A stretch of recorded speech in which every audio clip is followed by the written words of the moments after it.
இறை இயேசுவில் பிரியமுள்ள மாதா தொலைக்காட்சியின் அனைத்து நிகழ்ச்சிகளையும் ஆவலோடு பார்த்து கொண்டிருக்கிற அன்பு நேயர்கள் அனைவருக்கும் இனிய இரவு வணக்கம். ஒவ்வொரு நாளும் இந்நிகழ்வின் வழியாக நமது நல்வாழ்விற்கு தேவையான பல நல்ல சிந்தனைகளை நாம் தெரிந்து கொண்டிருக்கிறோம். இன்றும் ஓர் அருமையான சிந்தனையை தான் நான் உங்களோடு பகிர்ந்து கொள்ள ஆசைப்படுகிறேன். கடவுளால் படைக்கப்பட்ட நாம் ஒவ்வொருவரும் மகிழ்ச்சியான வாழ்க்கை வாழ வேண்டும் என்று விரும்புகிறோம். எப்போது மகிழ்ச்சியான வாழ்க்கை நமக்கு கிடைத்துவிட்டது என்று நினைக்கிறோம். நாம் ஆசைப்பட்டது எல்லாம் கிடைத்துவிட்டால் மட்டுமே மகிழ்ச்சி நம்மில் குடிகொள்வதாக எண்ணுகிறோம். ஆனால் நாம் ஆசைப்படுவதை நிறுத்தி இருக்கிறோமா என்றால் நிச்சயமாக இல்லை என்றுதான் சொல்ல வேண்டும்.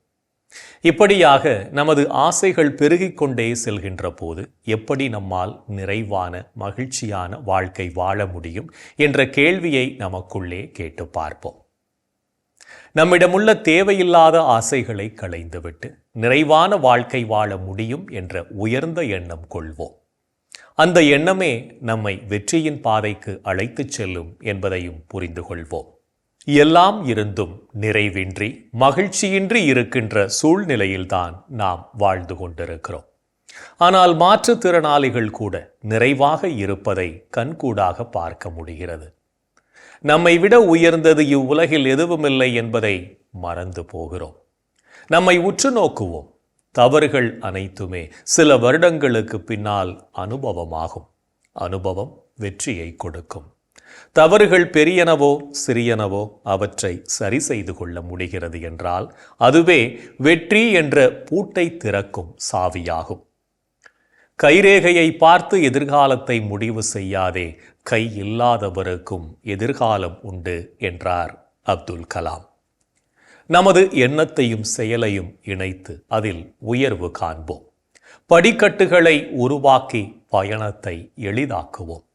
தழும்புகளை தடயங்களாக மாற்றுவோம். ஒரு சிறிய கிராமத்தில் ஜான் என்ற விவசாயி வாழ்ந்து வந்தான். அவனுக்கு சிறிய நிலம், சில மாடுகள், ஒரு எளிய வீடு. ஆனால் அவன் மனம் எப்போதும் மகிழ்ச்சியாக இருந்தது. அவனது நண்பர்கள் பலரும் நகரத்திற்கு போய் வேலை பார்த்து பெரிய வீடுகள் வாங்கி வாகனங்கள் ஓட்டி வாழ்ந்தனர். ஒரு நாள் அவர்கள் கிராமத்துக்கு வந்தனர். அவர்கள் ஜானை பார்த்து, ஜான், இன்னும் நீ இதே கிராமத்தில் தானா? நாங்களோ பெரிய வாழ்க்கை வாழ்கிறோம். நீயும் நகரத்துக்கு வந்து சம்பாதித்தால் வாழ்க்கை மாறிவிடும் என்றார்கள். அவன் அமைதியாக அவர்களை தனது வயலுக்கு அழைத்துச் சென்றான். அங்கே பச்சை நெற்பயிர்கள், காற்றில் அசையும் மரங்கள், பறவைகள் பாடும் சத்தம், இயற்கையின் அழகு எல்லாம் நிறைந்திருந்தது. நான் காலை எழுந்தவுடன் இதை பார்க்கிறேன். தூங்கும்போது மனம் அமைதியாக இருக்கிறது. நான் சாப்பிடும் உணவு என் கையால் உழைத்தது. என் குடும்பம் மகிழ்ச்சியாக இருக்கிறது. இதைவிட பெரிய செல்வம் ஏது என்றான். அவனது நண்பர்கள் அமைதியாகிவிட்டனர். அப்போது அவர்கள் உணர்ந்தார்கள், நாமும் நிலையான மகிழ்ச்சி எதில் அடங்கியுள்ளது என்பதை உணர்ந்தவர்களாய் வாழ்வோம்.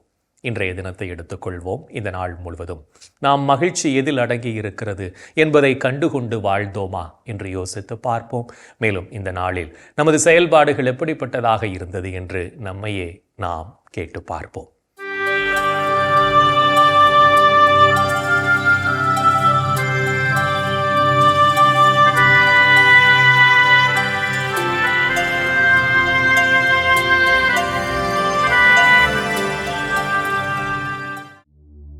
இன்று நீங்கள் தூய ஆவியாரை பழித்து பேசினீர்களா? தூய ஆவியாரே அனைத்தையும் துருவி ஆகிறவர், கடவுளின் ஆழ்ந்த எண்ணங்களையும் அறிகிறவர். இன்று நீங்கள் உங்கள் கடவுளாகிய ஆண்டவரை சோதித்தீர்களா? உன் கடவுளாகிய ஆண்டவரை சோதிக்க வேண்டாம்.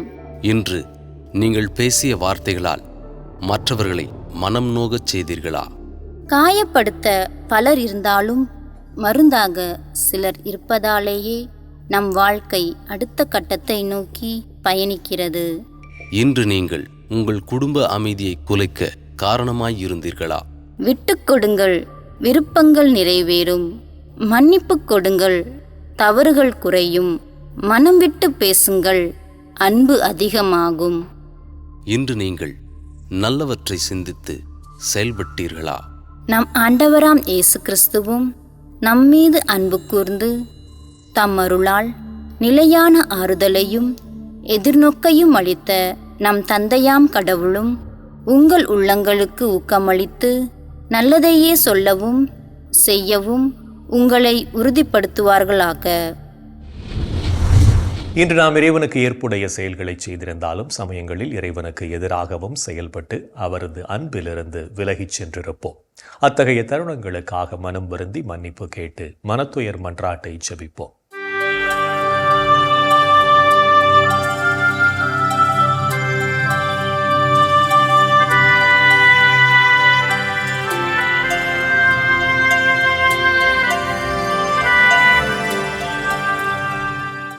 எல்லாம் வல்ல இறைவனிடமும் சகோதர சகோதரிகளே உங்களிடமும் நான் பாவி என ஏற்றுக்கொள்கிறேன். ஏனெனில் என் சிந்தனையாலும் சொல்லாலும் செயலாலும் கடமையில் தவறியதாலும் பாவங்கள் பல செய்தேன். என் பாவமே, என் பாவமே, என் பெரும் பாவமே.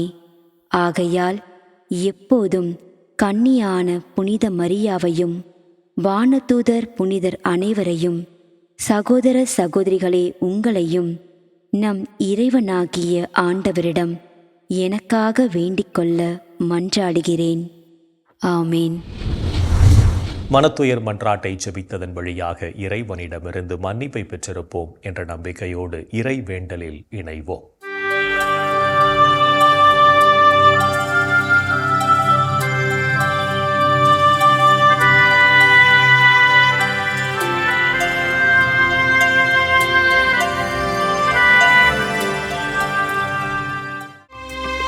இறைவா இறைவா எமக்கு துணை புரிய வாரும். ஆண்டவரே எமக்கு துணை புரிய விரைந்து வாரும். தந்தைக்கும் மகனுக்கும் தூய ஆவியாருக்கும் மாட்சி உண்டாவதாக. தொடக்கத்தில் இருந்தது போல் இப்பொழுதும் எப்பொழுதும் என்றென்றும் இருப்பதாக. ஆமென்.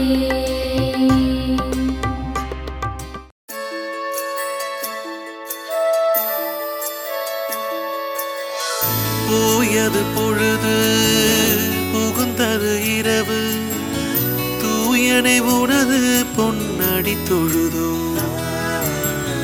நேயமையெல்லாம் ஏதமும் நீக்கி நீயமையாண்டு காத்தருளையா.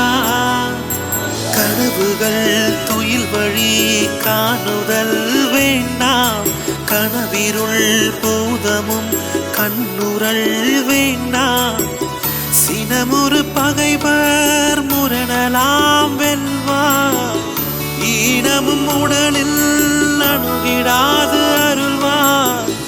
ஆதியம் தந்தாய் அருள் புரிவீரே, அமலன மகனே அருள் புரிவீரே. ஜோதியே உருவாம் தூயாவியாரே, தொழுதனம் உமதடி அருள் புரிவீரே. ஆமென் ஆமென் ஆமென்.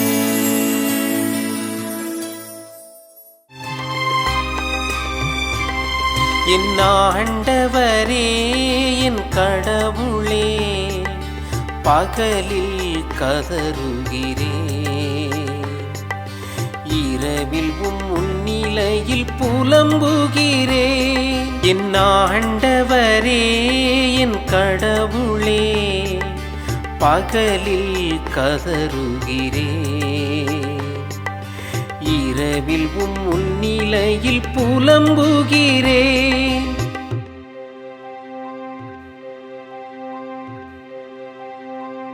ஆண்டவரே என் மீட்பின் இறைவா, பகலில் நான் கதறுகிறேன், இரவில் உமது முன்னிலையில் புலம்புகின்றேன். என் மன்றாட்டு திருமுன் வருவதாக, என் கூக்குரலுக்கு செவி சாய்த்தருளும். ஏனெனில் என் உள்ளம் துன்பத்தால் நிறைந்துள்ளது, என் உயிர் பாதாளத்தை நெருங்கிவிட்டது. படுகுழிக்குள் இறங்குவோருள் ஒருவராக நானும் கணிக்கப்படுகின்றேன். வலுவற்ற மனிதர் போலானே. இறந்தோருள் ஒருவராக கைவிடப்பட்டேன். கொலையுண்டு கல்லறையில் கிடப்பவர் போலானேன். அவர்களை நீர் ஒருபோதும் நினைப்பதில்லை. அவர்கள் உமது பாதுகாப்பினின்று அகற்றப்பட்டார்கள். ஆழமிகு படுகொலிக்குள் என்னை தள்ளிவிட்டே, காரிருள் பள்ளங்களுக்குள் என்னை கைவிட்டு விட்டே. உமது சினம் என்னை அழுத்துகின்றது. அலைகள் அனைத்தாலும் என்னை மூழ்கடிக்கின்றே. எனக்கு அறிமுகமானவர்களை என்னை விட்டு விலகச் செய்தீர். அவர்களுக்கு என்னை அருவருப்பாக்கினீர். நான் வெளியேற இயலா வண்ணம் அடைபட்டுள்ளேன். துயரத்தினால் என் கண் மங்கி போயிற்று. ஆண்டவரே, நாள்தோறும் உம்மை மன்றாடுகின்றேன். உம்மை நோக்கி என் கைகளை கோப்பகின்றேன். இறந்தோர்க்காகவா நீர் வியத்தக செயல்கள் செய்வீர். கீழுலகின் நாவிகள் எழுந்து உம்மை புகழுமோ? கல்லறையில் உமது பேரன்பு எடுத்துரைக்கப்படுமா? பாதாளத்தில் உமது சொல்லுறுதி அறிவிக்கப்படுமா? இருட்டினில் அரும் செயல்கள் அறியப்படுமா? மறதி உலகில் நீதி நேரி உணரப்படுமா? ஆண்டவரே, நானோ உம்மை நோக்கி கதறுகின்றேன். காலையில் உம்மை நோக்கி மன்றாடுகின்றேன். ஆண்டவரே, என்னை ஏன் தள்ளிவிடுகின்றீர்? என்னிடமிருந்து உமது முகத்தை ஏன் மறைக்கின்றீர்? இளமை முதல் நான் துன்புற்று மடியும் நிலையில் உள்ளேன். உம்மால் வந்த பெருந்திகளால் தளர்ந்து போனேன். உமது வெஞ்சினம் என்னை மூழ்கடிக்கின்றது. அச்சம் தரும் தாக்குதல்கள் என்னை அழிக்கின்றன. அவை நாள் முழுவதும் வெள்ளப்பெருக்கென என்னை சூழ்ந்து கொண்டன. அவை எப்பக்கமும் என்னை வளைத்து கொண்டன. என் அன்பரையும் தோழரையும் என்னை விட்டு அகற்றினீர். இருளே என் நண்பன், இருளே என் நண்பன். தந்தைக்கும் மகனுக்கும் தூய ஆவியாருக்கும் மாட்சி உண்டாவதாக. தொடக்கத்தில் இருந்தது போல் இப்பொழுதும் என்றும் இருப்பதாக. ஆமென். என் ஆண்டவரே, என் கடவுளே, பகலில் கதறுகிறேன், இரவில் முன்னிலையில் புலம்புகிறேன். என் ஆண்டவரே, என் கடவுளே, பகலில் கதறுகிறேன், இரவிலும் முன்னிலையில் புலம்புகிறேன். இறைவனின் உடனிருப்பு இந்த இரவு பொழுதிலும் நம்மை பாதுகாத்து வழிநடத்தும் என்ற நம்பிக்கையை இறை வேண்டலின் வழியாக பெற்றுக்கொண்ட நாம் இப்போது நாளைய வாசகங்களுக்கு செவிமடுப்போம்.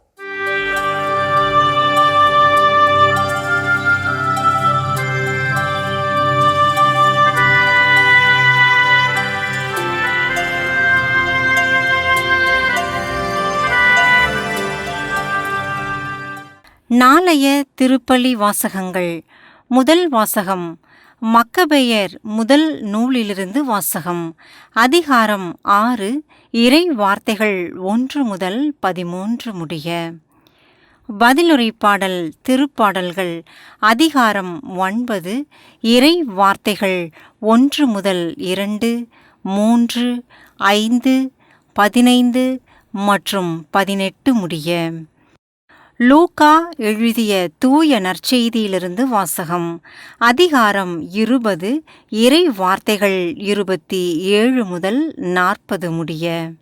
அக்காலத்தில் உயிர்த்தெழுதலை மறுக்கும் சில சதுசேயர் இயேசுவை அணுகி, போதகரே, மணமான ஒருவர் மகப்பேறின்றி இறந்து போனால் அவர் மனைவியை கொழுந்தனே மனைவியாக ஏற்றுக்கொண்டு தம் சகோதரருக்கு வழிமரபு உருவாக்க வேண்டும் என்று மோசே எழுதி வைத்துள்ளார். இங்கு சகோதரர் 7 இருந்தனர். மூத்தவர் ஒரு பெண்ணை மணந்து மகப்பேறின்றி இறந்தார். 2ஆம் 3ஆம் சகோதரர்களும் அவரை மணந்தனர். இவ்வாறே 7 மகப்பேறின்றி இறந்தனர். கடைசியாக அப்பெண்ணும் இறந்தார். அப்படியானால் உயிர்த்தெழும்போது அவர் அவர்களுள் யாருக்கு மனைவியாவார்? ஏனெனில் 7 அவரை மனைவியாக கொண்டிருந்தனரே என்று கேட்டனர். அதற்கு இயேசு அவர்களிடம், இக்கால வாழ்வில் மக்கள் திருமணம் செய்து கொள்கின்றனர். ஆனால் வருங்கால வாழ்வை பெற தகுதி பெற்ற யாரும் இறந்து உயிர்த்தெழும்போது திருமணம் செய்து கொள்வதில்லை. இனி அவர்கள் சாக முடியாது. அவர்கள் வானதூதரைப் போல் இருப்பார்கள். உயிர்த்தெழுந்த மக்களாய் இருப்பதால் அவர்கள் கடவுளின் மக்களே. இறந்தோர் உயிருடன் எழுப்பப்படுவதைப் பற்றி மோசே முட்புதர் பற்றிய பகுதியில் எடுத்துக் கூறியிருக்கிறாரே. அங்கு அவர் ஆண்டவரை ஆபிரகாமின் கடவுள், ஈசாக்கின் கடவுள், யாக்கோபின் கடவுள் என்று கூறியிருக்கிறார். அவர் இறந்தோரின் கடவுள் அல்ல, மாறாக வாழ்வோரின் கடவுள். ஏனெனில் அவரை பொறுத்த மட்டில் அனைவரும் உயிருள்ளவர்களே என்றார். மறைநூல் அறிஞருள் சிலர் அவரை பார்த்து, போதகரே, நன்றாக சொன்னீர் என்றனர். அதன்பின் அவர்கள் அவரிடம் எதையும் கேட்க துணியவில்லை. ஆண்டவரின் அருள்வாக்கு. கிறிஸ்துவே, உமக்கு புகழ். ஆண்டவரே, உம் கையில் என் உயிரை ஒப்படைக்கின்றேன். ஆண்டவரே, உம் கையில் என் உயிரை ஒப்படைக்கின்றேன். உண்மையின் ஆண்டவராகிய கடவுளே, எம்மை மீட்பவர் நீரே. ஆண்டவரே, உம் கையில் என் உயிரை ஒப்படைக்கின்றேன். தந்தைக்கும் மகனுக்கும் தூய தூய ஆவியார்க்கும் மாட்சி உண்டாவதாக. ஆண்டவரே, உம் கையில் என் உயிரை ஒப்படைக்கின்றேன். நாம் ஒவ்வொருவரும் வாழ்வோரின் கடவுளாகிய ஆண்டவரிடம் நம்பிக்கை கொள்ளவும் இறையாட்சியின் விழுமியங்களை கட்டி எழுப்பவும் அழைப்பு விடுக்கும் இயேசுவின் குரலுக்கு செவிமடுத்து வாழ்வோம் என்ற சிந்தனையோடு சிமியோன் பாடலில் இணைவோம்.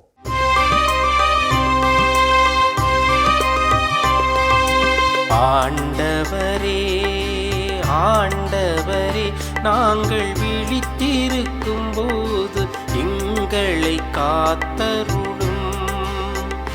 நாங்கள் தூங்கும் போது எங்களை பாதுகாத்தருளும். இதனால் கிறிஸ்துவோடு பிழித்திருந்து அவரோடு அமைதி இளைப்பாறுவோம். அவரோடு அமைதியில் இளைப்பாறுவோம், இளைப்பாறுவோம்.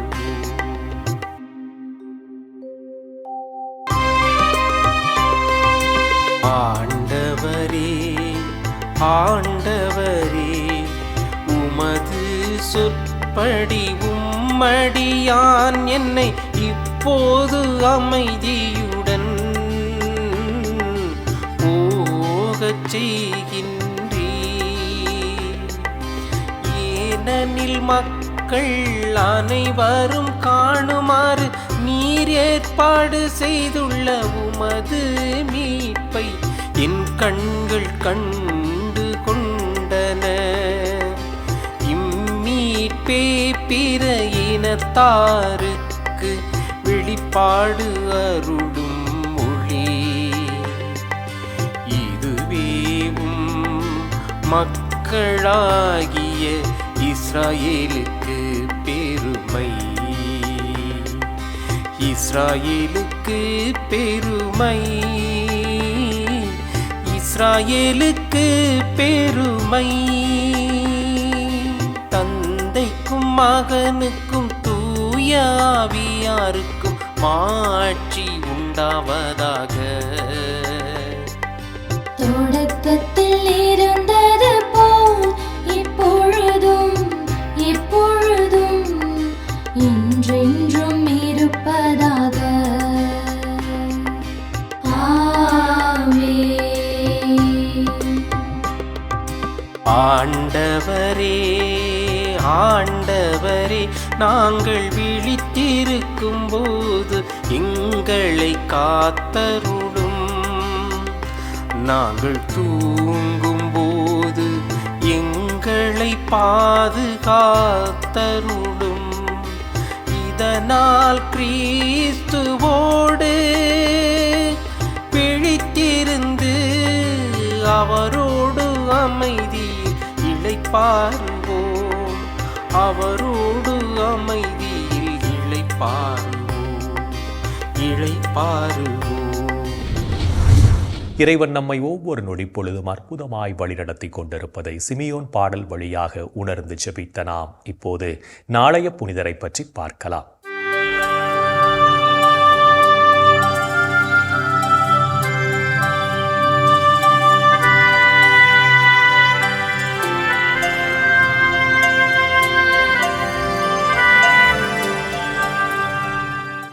நவம்பர் 22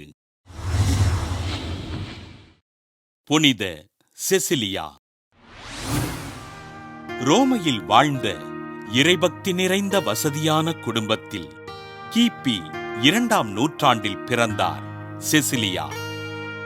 சிறுவயது முதல் இறைவனின் அன்பினை சுவைத்து ஜெபத்தில் வாழ்ந்த இவர் தன் கன்னிமையினை இறைவனுக்கு அர்ப்பணித்து எளிமையாக வாழ்ந்தார். திருமணத்திற்கு மறுப்பு தெரிவித்து இறைபக்தியோடு வாழ்ந்த இவருக்கு இவரது பெற்றோர் கிறிஸ்தவர் அல்லாத வலேரியன் என்பவரை திருமணம் செய்து வைக்க கணவரிடம் தன் கற்பை இறைவனுக்கு அர்ப்பணித்து விட்டதாக தெரிவித்து ஆண்டவரின் நற்செய்தியினை எடுத்துரைத்தார். ஆண்டவரை ஏற்றுக்கொண்ட வலேரியன் திருத்தந்தை அர்பன் அவர்களிடம் திருமுழுக்கு பெற்று கிறிஸ்தவராக மனம் திரும்ப இருவரும் இணைந்து ஆண்டவரை எடுத்துரைத்து இறைப்பணிகளைச் செய்தனர். கிறிஸ்தவர்கள் என்பதினால் கொலை செய்யப்பட்ட விசுவாசிகளின் உடல்களை எடுத்து அடக்கம் செய்த இவர்கள் ரோமை ஆளுநன் அல்மா குஸ்னால் கைது செய்யப்பட்டு சிறையில் அடைக்கப்பட வலேரியன் படுகொலை செய்யப்பட்டார். சிறையிலிருந்து விடுவிக்கப்பட்ட செசிலியா மன வலிமையோடு ஆண்டவரின் பணிகளைச் செய்ய கைது செய்யப்பட்டு மீண்டும் சிறையில் அடைக்கப்பட்டார். சிறையில் பல்வேறு துன்பங்களை அனுபவித்த செசிலியா ரோமை ஆளுநனால் தலை வெட்டப்பட்டு கழுத்தறுந்த நிலையில் 3 நாட்கள் இறைவனை புகழ்ந்து பாடி விண்ணகமடைந்தார். தான் வாழ்ந்த காலத்தில் ஆண்டவரின் பணிகளைச் செய்து அவரை புகழ்ந்து பாடி துதித்த செசிலியாவினை திரு அவை புனிதராக உயர்த்தி பாடகர் குழுவின் பாதுகாவலராக அறிவித்தது. புனித செசிலியா திருவிழாவினை கொண்டாடுகின்ற நாம் நமது பங்கு தலங்களிலுள்ள பாடகர் குழுவினர்களுக்காக ஆண்டவரிடம் ஜெபிப்போம். புனிதர்கள் ஒவ்வொருவரும் தங்கள் வாழ்க்கையின் மூலம் இறைவனுக்கு சான்று பகர்ந்து வாழ்ந்தவர்கள் என்பதை உணர்ந்தவர்களாய் நாமும் அவர்கள் வழியில் வாழ்ந்து இறை வழியில் பயணிப்போம் என்ற நம்பிக்கையோடு நாளைய தினம் நாம் மற்றவர்களிடத்தில் கோபப்படுவதை தவிர்ப்போம். என் அன்பு சகோதரனே சகோதரியே, கடவுளுடைய மாபெரும் கிருபைகளை எண்ணி பார்ப்போம். இன்றைய நாளிலே காலையிலிருந்து இந்த நொடி வரை எவ்வளவு பெரிய காரியங்கள் எல்லாம் கடவுள் நமக்கு செய்திருக்கிறார். அந்த அற்புதமான ஆண்டவரை நாம் போற்றி புகழ்வோம். இந்த நாளிலே குறிப்பாக நம்பிக்கை வாழ்க்கைக்காக, நமது நம்பிக்கை ஆழப்படுத்தப்பட வேண்டும் என்பதற்காக நாம் உருக்கத்தோடு மன்றாடுவோமா? ஆண்டவரே இயேசுவே, இது இந்த அற்புதமான நம்பிக்கை என்ற மாபெரும் கொடைக்காய் உமக்கு நன்றி சொல்கிறோம். இந்த நம்பிக்கை வாழ்வுக்காக நன்றி சொல்கிறோம். ஆண்டவரே இயேசுவே, நாங்கள் பல நேரங்களிலே நம்பிக்கை இழந்தவர்களாக, இந்த நம்பிக்கையை நாங்கள் வாழ்க்கைப்படுத்த மறந்தவர்களாக வாழ்ந்திருக்கிறோம். அதற்காக மனம் வருந்துகிறோம். ஆண்டவரே இயேசுவே, உமக்கிருந்த அதே மனநிலையை தாரும். எங்களது நம்பிக்கையை இன்னும் ஆழப்படுத்தும். ஆண்டவரே, இந்த ஆழமான நம்பிக்கையை நாங்கள் பிறரோடு எங்களது வாழ்க்கையின் வழியாக, வார்த்தைகளின் வழியாக, செயல்பாடுகளின் வழியாக நாங்கள் வெளிப்படுத்தக்கூடிய, வாழ்ந்து காட்டக்கூடிய சக்தியை, தைரியத்தை, ஆவியாருடைய ஆற்றலை எங்களுக்கு தாரும். எங்கள் அன்பு அன்னையே, ஆரோக்கிய தாயே, எங்களுக்காக பரிந்து பேசுங்களம்மா. இந்த ஜபங்களை எல்லாம் எங்கள் ஆண்டவராகிய இயேசுவே உமது வல்லமையான திருநாமத்தின் வழியாக உம்மை கெஞ்சி மன்றாடுகிறோம். ஆமென். என்று வாழும் உயிருள்ள இறைவன் தந்தை, மகன், தூய ஆவியார் நாம் அனைவரையும் நிறைவாக ஆசீர்வதிப்பாராக. ஆமென். இந்த ஜெபத்தின் வழியாக இறை அருளும் ஆசியும் நம்மீது நிறைவாக பொழியப்பட்டிருப்பதை உணர்ந்திருப்போம். இறை ஆற்றலும் வல்லமையும் என்றும் நம்மில் தங்கும். அன்னை மரியாவும் நமக்கு உதவிகள் செய்வார் என்ற நம்பிக்கையோடு அவரின் துணை வேண்டி இந்த நிகழ்வை நிறைவு செய்யலாம். Good night.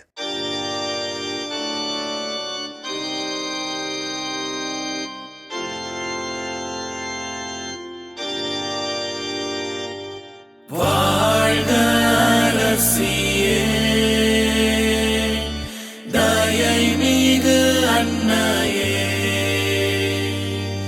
வாழ்வே இனிமையே,